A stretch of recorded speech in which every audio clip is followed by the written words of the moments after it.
잘 아시는 찬양이죠. 또한 이 찬양의 가사가 정말로 너무나 은혜가 되는 것 같습니다. 은혜가 된다라는 것은 내 마음에 공감이 된다라는 것이에요.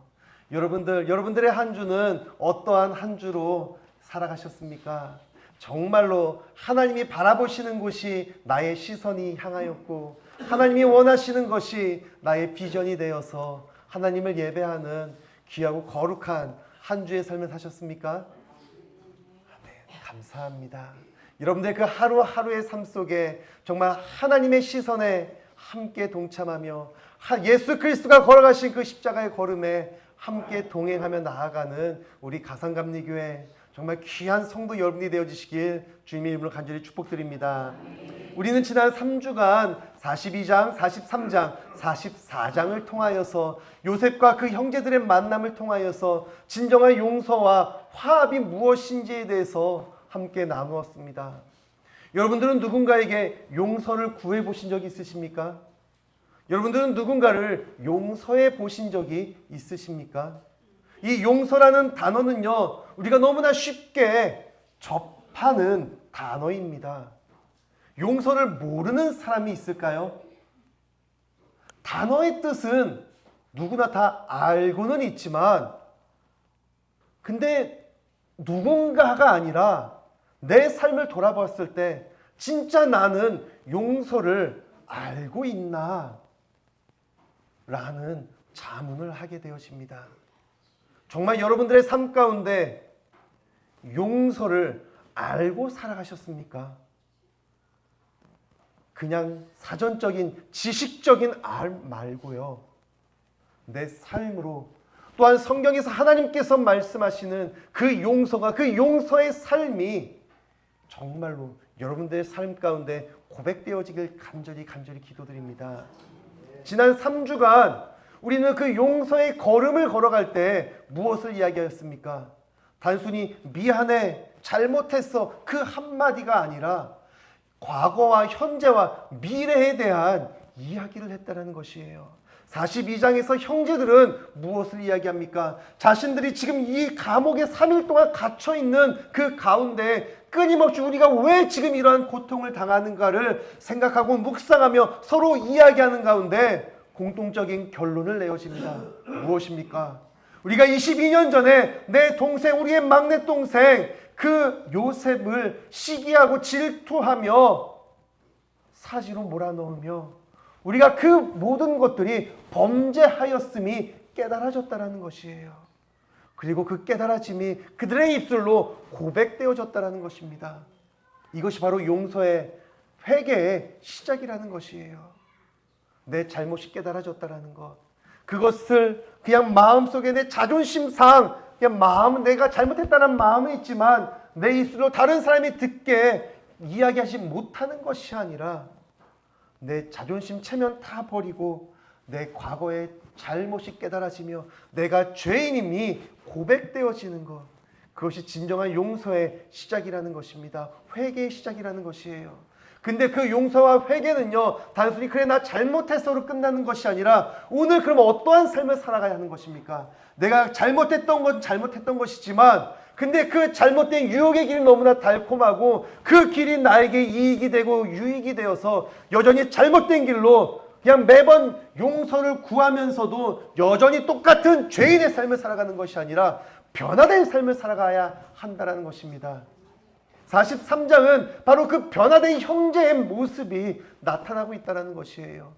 여전히 두 리더가 보여집니다. 르우벤과 유다의 모습을 통하여서 우리가 따라가야, 내가 만들어 가야 할 진정한 리더의 길이 무엇인지를 우리는 다시 한번 깨닫게 되어진다는 것이에요. 내 이럴 줄 알았어. 겉봐, 내가 죽이지, 내가 팔지 말자 그랬잖아. 내 말대로 했어야지. 이것이 아니라 그래, 나 때문이었어. 내가 이 모든 것에 책임을 지고, 아버지, 내가 당신의 아들을 데리고 오지 못한다면 내가 죄인입니다. 내가 대신, 베냐민 대신, 시몬 대신 남을 대신하여서 내가 희생하고 내가 희생제물이 되어서 한 사람을 살리고 한 공동체를 살리는 그러한 변화된 삶을 살아가야 한다는 것이에요. 그리고 그 삶은요, 단순히 나에게 위기가 찾아왔을 때, 어려움이 찾아왔을 때 잠깐 변화되고 다시 옛날로 돌아가는 것이 아니라 내일의 미래의 삶에서도 여전히 변화된 그 모습으로 죄와는 거리가 멀어져 있는, 이젠 점점 하나님께 더 가까이 나아가는 그러한 삶으로 살아가는 그러한 믿음의 확증이 우리의 내일의 삶 가운데 나타나야 한다는 것입니다. 이러한 삶의 고백이 다시 한번 우리 가상감리교회에 정말 진정한 용서와 화해가 일어나며 진정한 연합이 일어나는 우리 가상감리교회가 되어지길 주님의 이름으로 간절히 축복드립니다. 자, 지난주 44장 요셉은요 또 짜여진 계획대로 그들을 계속해서 몰아갑니다. 다시 잡아올 구실 은잔을 베냐민 자루에 놓고요 다시 잡아오죠. 그리고 그 은잔이 정말 꿈에도 상상도 못한 그 일이 벌어졌을 때 형들은요 또 베냐민을 탓하고 서로를 탓하면서 나몰라라 내빼는 것이 아니라 모두가 다 함께 짐을 싸서 베냐민과 함께 다시 요셉의 집으로 돌아왔다는 것이에요. 그러면서 이제 루벤의 모습은 보이지 않습니다. 유다가 이제 더욱더 적극적으로 자신의 상황들, 얘를 데리고 가지 못하면 우리의 형제들은, 아니 우리가 사랑하는 아버지는 이제 죽음과도 같습니다. 이미 동일한 일들을 22년 전에 경험하였는데 지금 또 경험한다면 이 연세가 많은 시기에 이제는 죽습니다. 대신 내가 잡혀 있겠습니다. 대신 내가 희생 제물이 되겠습니다. 내가 먼저 나서고 내가 돋보이는 인생이 아니라 내가 희생되어지며 내가 용서를 구하는 그러한 변화된 삶 속에 그것을 계속해서 이야기하는 그 모습 속에 요셉은 드디어 그 억눌렀던 감정을 도저히 참지를 못합니다. 그러면서 이제 오늘 45장의 말씀이 시작되어지는데요. 이젠 집에 있던 애굽 신하들 다 물려보내고요. 펑펑 울고 있다는 것이에요. 펑펑 울면서 그동안 억눌려왔던 22년 동안 요셉의 그 감정은 어떠했을까요? 물론 하나님의 뜻을 알기에 이미 형제들을 용서하였지만, 아니 용서하고 자시고 할 것도 없습니다. 그것도 하나님이 하신다는 것이에요. 나는 그저 하나님의 말씀에 순종하며 하나님의 길을 걸어가며 진정한 용서와 화해의 길, 하나님께서 계획하시고 예비하신 그 길을 걸어가는 그 요셉의 그 걸음 속에서도 22년 동안 그리워했던, 때로는 좀 형들이 미워할 수도 있었을 것입니다. 하지만 그 미움은 싹 사라지고 여전히 그리워하며 보고 싶어했던, 또한 지금 나와 여기에 함께 있지 못하는 아버지를 그리워하는 그 마음이 이제 폭발하고 있다는 것이에요. 신하들 다 내보냈지만 그 울음소리가 워낙 커서 제어되지 않아서요 애굽 신하들이 다 듣고요 바로의 궁정까지 들렸다라고 합니다. 그렇게 자신의 감정을 다 쏟아내면서 이제 드디어 자신의 정체를 밝힙니다. 당신들이 감옥에서 당신들이 범죄하였음을 고백하였던 그 범죄의 대상이었던 피해자였던 그 동생 요셉이 바로 나임을, 내가 요셉임을 이야기하고 있다는 것이에요. 그 이야기를 들었을 때 형들의 반응은 어떠하였을까요?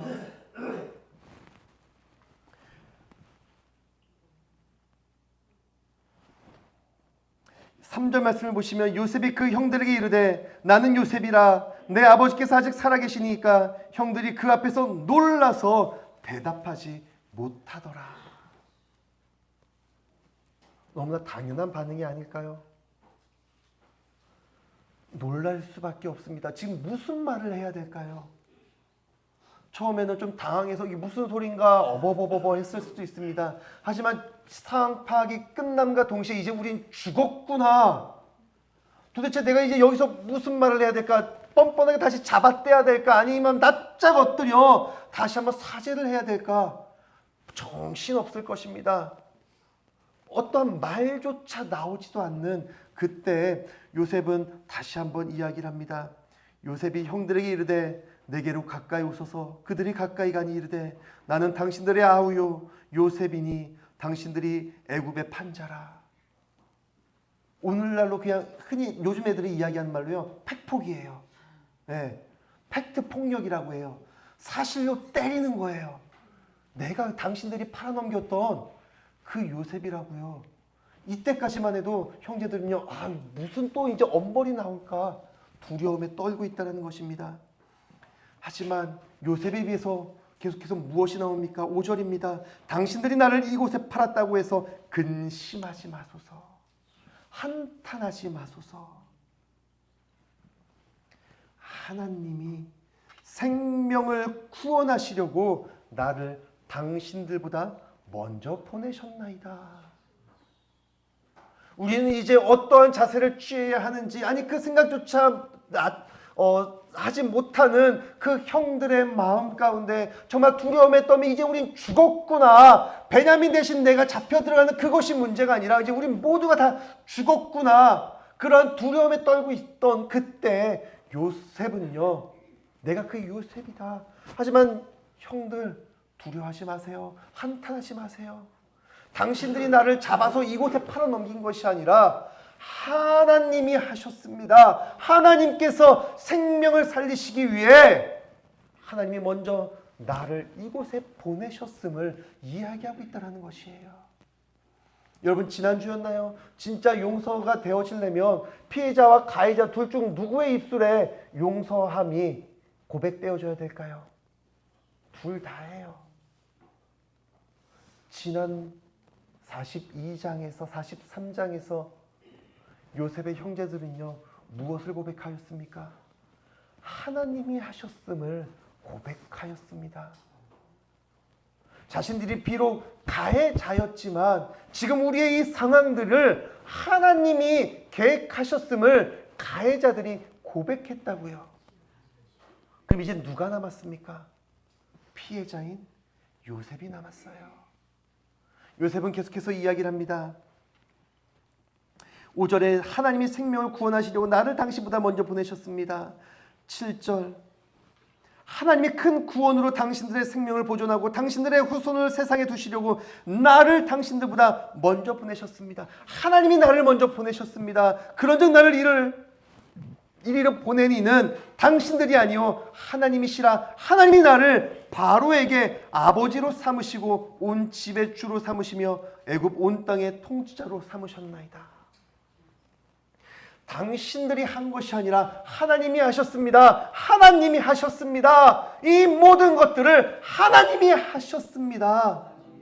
바로 요셉의 입술, 피해자의 그 억울했던, 그 짓눌렸던, 그 분노로 가득 찰 수밖에 없었던 그 요셉의 입술 속에서 이 모든 것들이 하나님이 하셨음을 고백하고 있다는 것이에요.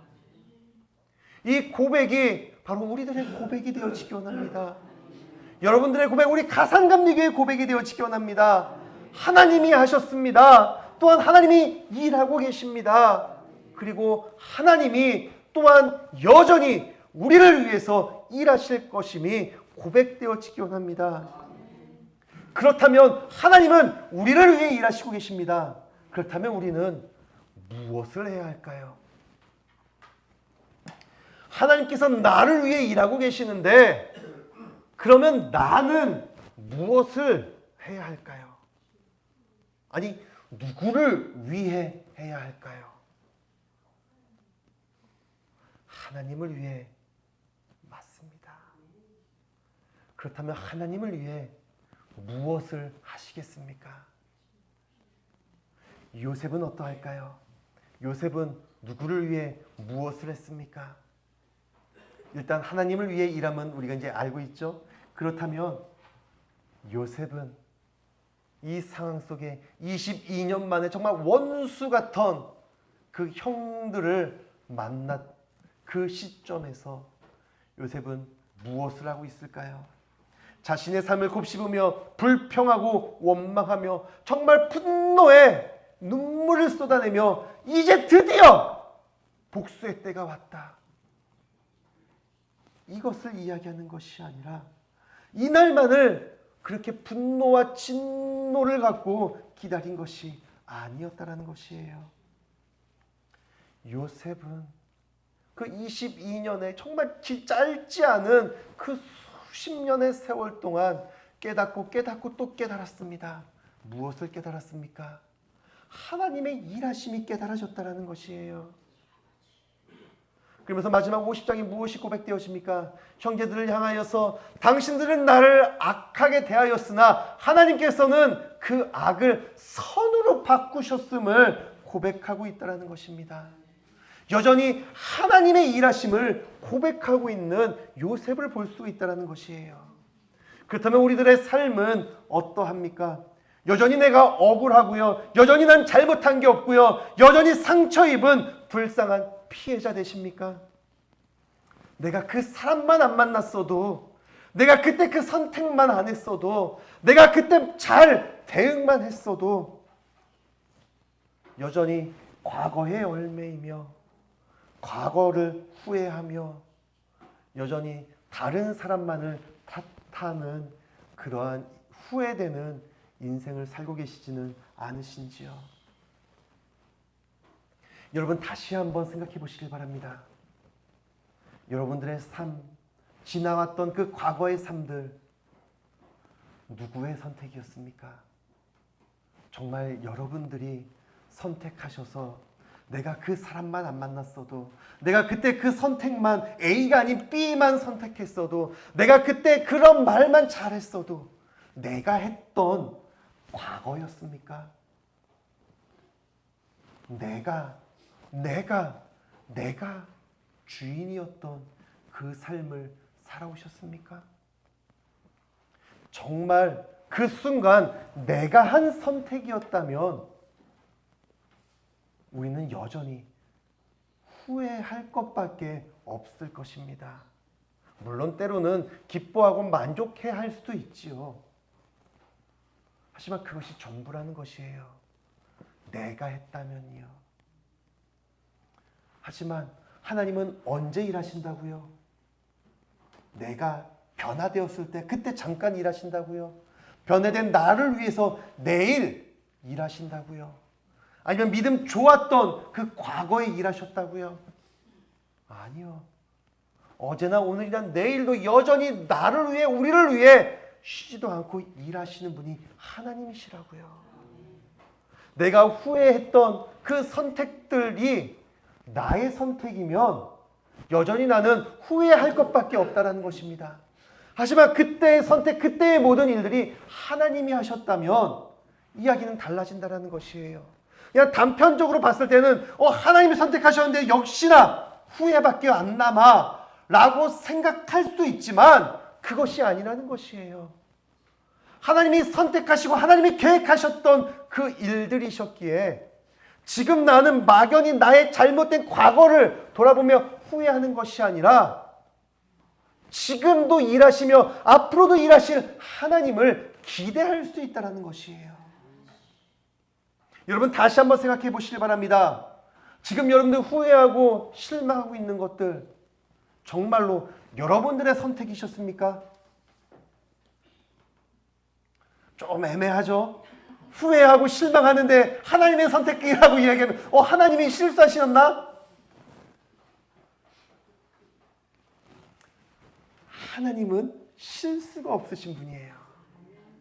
하지만 나의 감정과 나의 계획이 하나님과는 달리 있기에 하나님의 뜻을, 하나님의 말씀을 제대로 바라보지 못하기에 그저 내 주관적인 시선과 감정을 갖고 후회하고 실망하는 것이지 하나님은, 하나님의 일하심은요 아직도 끝나지 않으셨다고요.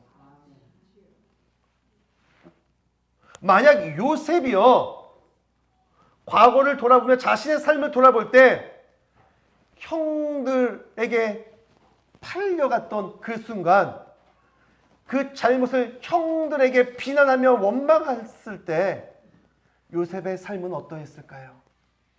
그것으로 끝났을 것입니다. 아무리 인품이 좋은 보디발의 집에 팔려가서 인정을 받았다 한들 여전히 불평하고 불만하는 그의 인생을, 그의 모습을 보디발이 좋게 볼 수 있었을까요? 단순히 불평하고 원망하며 사람 탓하고 내 탓만 했다면 요셉의 삶은 그 성실과 정직함을 갖고 그의 삶을 통하여서 다른 이방 사람들이 하나님의 형통함을 느끼지 고백하지 못했을 것이라는 것이에요. 하지만 요셉은 남을 탓하거나 형들을 탓하거나 못난 내 자신을 탓하는 것이 아니었습니다. 이 모든 일들이 하나님이 계획하고 계셨고 하나님이 형들보다 앞선 나를 보내셨음을 계속해서 끊임없이 깨닫고 걸어가는 인생을 살았다는 것이지요. 그러하니까요, 지금 당장 내가 억울한 누명을 써서 노예로 팔려오고요, 또한 감옥에 갇히는 그 상황 속에서도요, 실망하고 낙심하고 포기하는 것이 아니라 여전히 하나님의 일하심에 동참하며 지금의 모습 때문에 욕하고 불평하고 폭발하는 것이 아니라 인내하고 기다리며 여전히 형통함을 살아가는 요셉의 삶을 우리는 다시 한번 바라봐야 한다는 것이에요. 여러분, 하나님의 일하심은 어디에 계십니까? 단순히 요셉 한 사람을 억울했던 불쌍한 감옥에 갇혀있는 실패하는 그 요셉을 이렇게 세우셔서 총리로 성공한 인생 역전의 삶을 만드시는 분이 하나님이 아니시라고요. 단순히 한 사람의 인생을 뒤집어 놓는 분이 하나님이 아니라 하나님의 일하심은요, 그 한 생명을, 한 사람을 통해 생명을 살리시는 분이 하나님이시라는 것입니다. 바로 여러분들의 삶을 통해 하나님은 생명을 살리는 하나님의 계획을 여전히 품고 계시며 바로 여러분들과 함께 일하고 계시다는 것, 그 사실을 잊지 마시길 바랍니다. 우리는 그러한 하나님을 믿어야 한다는 것이에요. 지금 당장 내 병이 낫기를 원하고, 지금 당장 내 문제가 해결되어지기를 원하고, 지금 당장 내 자녀가 잘 되기를 원하고, 지금 당장 내가 어떤 성공을 이루는 것이 우리의 신앙의, 우리의 예배의 목적이 되어서는 안 된다는 것이죠. 물론 그것이 다 부질없다, 쓸데없다는 것이 아니에요. 건강하셔야죠. 돈도 많이 버셔야죠. 그리고 자녀들도 잘 돼야죠. 우리의 삶이 불행과 실패가 아니라 행복과 성공의 인생을 살아가야죠. 하지만 그 행복과 성공의 인생의 기준, 그것을 만드시는 분이 누구이신가, 그것을 바로 알아야 한다는 것이에요. 그것을 위해 한 생명을 살리기 위해서 필요한 것이 있습니다. 무엇입니까? 예배라는 것이에요. 하나님과의, 나와의 관계가 회복되어지는 예배. 단순히 하나님과 나와의 관계뿐만 아니라 형제와 형제, 사람과 사람 간의 관계가 회복되어지는 그러한 삶의 예배까지도 우리가 만들어가야 한다는 것입니다. 하나님, 지금 이제 창세기를 마지막을 향해 나아갈 때 진정한 용서와 화합의 길이 무엇인지를 우리에게 보여주고 알려주고 계시다는 것이에요. 그리고 우리는 요셉과 그 형제들에게 감사해야 합니다.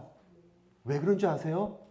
이 둘이요, 아버지처럼요, 야곱과 에서가 화해를 했지만 진정한 화해를 이루지 못하였다면요, 창세기는요 50장으로 끝나는 것이 아니라요 60장, 70장 계속 길어져요. 사실 우리는 그냥 읽으면 되는데 사실 신학생들이 더 감사해야 돼요. 시험 범위가 줄어들었거든요. 여러분, 아브라함과 이삭의 차이 기억나시나요? 둘 다 비슷한 인생을 살았어요. 근데 그 비슷한 인생 가운데 공통점이 있습니다. 무엇이었습니까? 20년과 25년 불임의 과정들이 있었다는 것이에요. 근데 아브라함과 그 아들 이삭의 차이는 무엇이었습니까? 아브라함은요 25년 동안 끊임없이 내 상속자를 위해서 끊임없이 일했다는 것입니다. 하나님께서 아니야 라고 이야기하실 때마다 그러면 이런 방법으로, 그런 이런 이야기로, 그런 이러한 세상의 방법을 택하면서 성경을 이렇게 길게 만들었다는 것이에요. 근데 이삭은 어떠합니까? 이삭은요 그 불임의 20년 동안의 기간 동안 한 절로 마무리되어집니다. 뭘 했습니까? 맞아요. 기도했어요. 우리의 인생도 마찬가지라는 것이에요. 내가 무언가를 열심히 하려고 하면 내 인생의 그 페이지는 너무나 늘어나고 또 늘어난다는 것이에요. 하지만 우리가 기도할 때 그 인생의 페이지는요, 압축되어질 수 있습니다. 무엇을 할 때요? 기도할 때요. 압축되어진다고 해서 바로 죽는 게 아니에요. 하나님과 더 가까이 나아가는 그 기나긴 시간과 세월이요, 단축이 되어진다는 것이에요.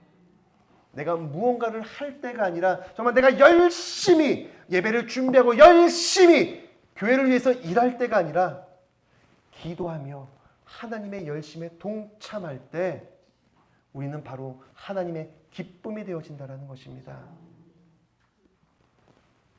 그 하나님의 기쁨은 바로 요셉과 그 형제들의 모습을 통하여서 다시 한번 드러나고 있다는 것입니다. 여러분, 하나님의 꿈, 하나님의 기대는 어디에 있으셨을까요?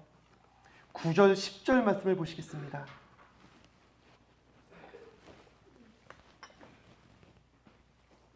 당신들은 속히 아버지께로 올라가서 아뢰기를 아버지의 아들 요셉의 말에 하나님이 나를 애굽 전국의 주로 세우셨으니 지체 말고 내게로 내려오사 아버지의 아들들과 아버지의 손자들과 아버지의 양과 소와 모든 소유가 고산 땅에 머물며 나와 가깝게 하소서.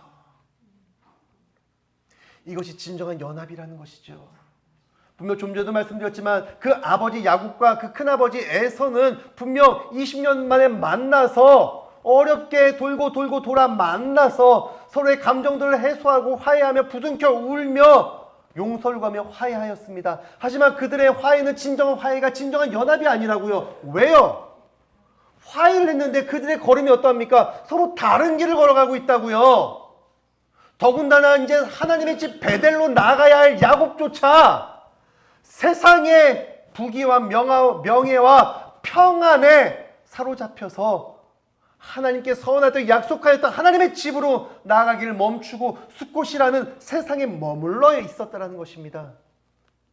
진정한 용서와 연합의 길은 어디에 있습니까? 방금 말씀 읽었던 듯이 9절 10절 이제 형제들과 화해하고 용서가 되어졌다면 이제 서로 또 멀리 떨어져서 각자의 인생을 살아가는 것이 아니라 그들이 아버지와 함께 모든 가족들이 함께 나에게 와서 나와 가깝게 지내며 하나님 안에 함께 하는 것, 이것이 하나님께서 진정으로 기다리고 원하시는 우리의 진정한 용서와 화합의 길이라는 것입니다. 분명 하나님의 일하심은 생명을 살리는 곳에 있음을 말씀드렸어요. 생명을 살린다는 것은 서로 각자 알아서 각자 도생이 아니라 모두가 함께 모여 한 마음으로 정말 한 영혼을 위해서 끝까지 포기하지 않고 기도하며 영혼을 살리는 그 하나됨을 하나님께서는 원하고 기다리고 계시다는 것이에요.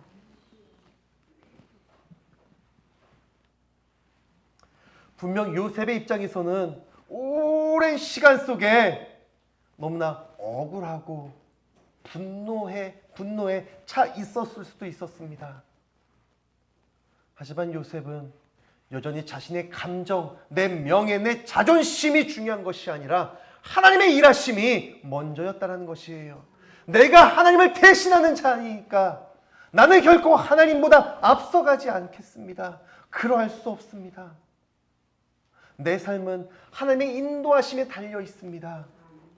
가해자가 용서를 자신의 죄임을 고백할 때 피해자인 나도 내가 이제는 그들 위에 서서 그들을 심판하고 내가 이제 용서할 수 있는 그 자격이 주어진 것이 아니라 여전히 하나님 앞에 내 모든 것을 맡기며 나는 여전히 하나님의 일하심으로 나아가는 하나님의 자녀가 되어져야 한다는 것입니다.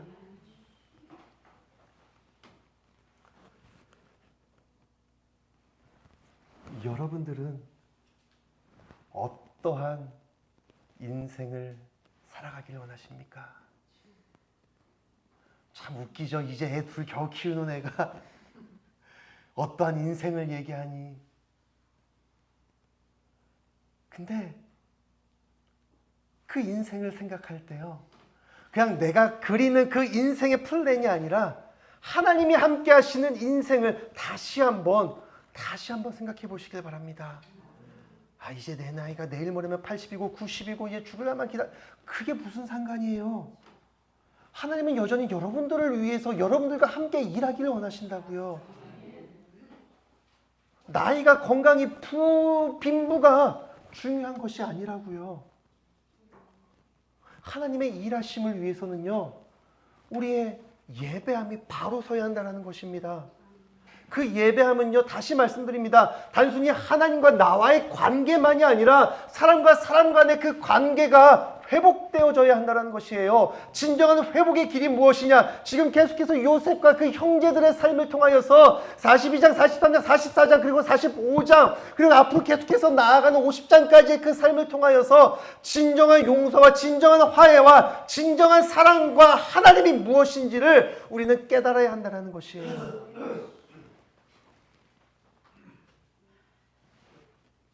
만약에 요셉이 여전히 내 형들 때문에, 그 여자 때문에, 그 상황 때문에 억울해하고 분노에 차 있었다면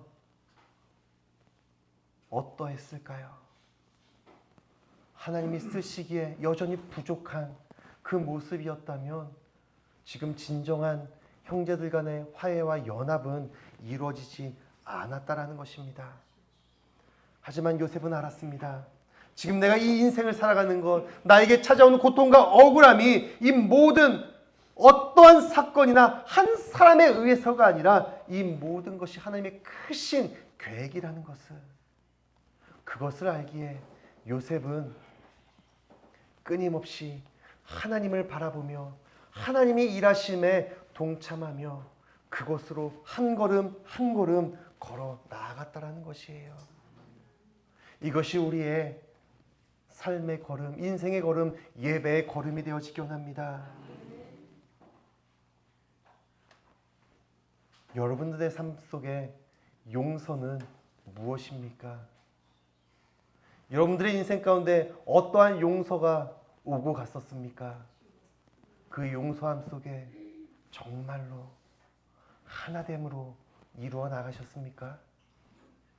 우리는 이제 다시 한번 주님이 주시는 그 용서의 마음을 품고 단순히 그냥 용서받았다고, 이제 용서했다고 그것으로 그치는 것이 아니라 서로 함께 하나됨으로 한 교회, 한 가정, 한 공동체 안에서 하나됨을 위하여서 함께 걸어가며 함께 사랑하고 함께 하나로 이루어 나아가는 우리 가산감리교회 귀한 믿음의 공동체, 하나된 예배 공동체가 되어지길 주님의 이름으로 간절히 축복드립니다. 이 시간 우리 함께